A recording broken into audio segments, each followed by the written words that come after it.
কুয়াশাময় সকালে শিশিরের বিন্দুর মতো স্বচ্ছ আমি আর কিছু দেখিনি, মানে আমার তো মনে পড়ছে না। তবে দুঃখের বিষয়, খেজুরের রসটা খাওয়া হলো না। গিয়ে দেখি চাচা ততক্ষণে রস পেরে বাড়ি চলে গেছে।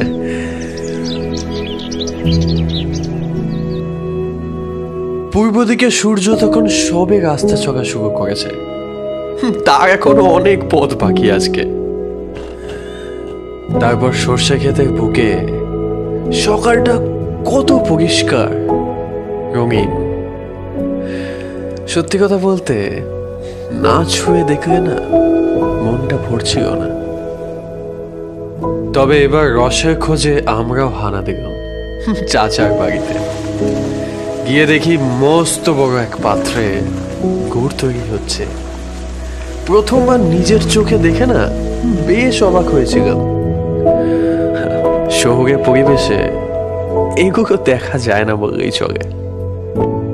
তারপর একটু চিকিয়ে নিয়ে পেট ডাক দিল জল খাবারে। সাথে সাথে খাঁটি সবজির সাথে জমে উঠল রুটির প্রেম। পথ চলতে চলতে এবার হাজির হলাম গাঁদা ফুলের এক সাম্রাজ্যে, যেখানে সবুজ হলুদের মাঝে সবকিছু ফিকে পড়ে।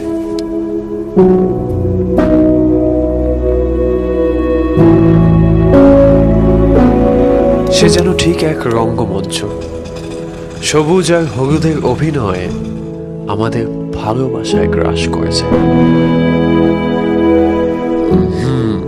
এরম ভাবেই মাঝে মধ্যে জেগে নিলাম একটু একটু। সেই সকাল থেকে চলছে, ক্লান্ত বড্ড এবার। স্মৃতিগুলো ক্যামেরা বন্দি করার মাঝে লুকিয়েছিল এক অজানা আনন্দ। তবে এবার হাতের সময় যে বড্ড কম, বাড়ি ফিরতে হবে। আবার ফিরে আসবো কখনো। আজ এ পর্যন্তই থাক, তবে অপেক্ষায় দেখো, আবার আসবো।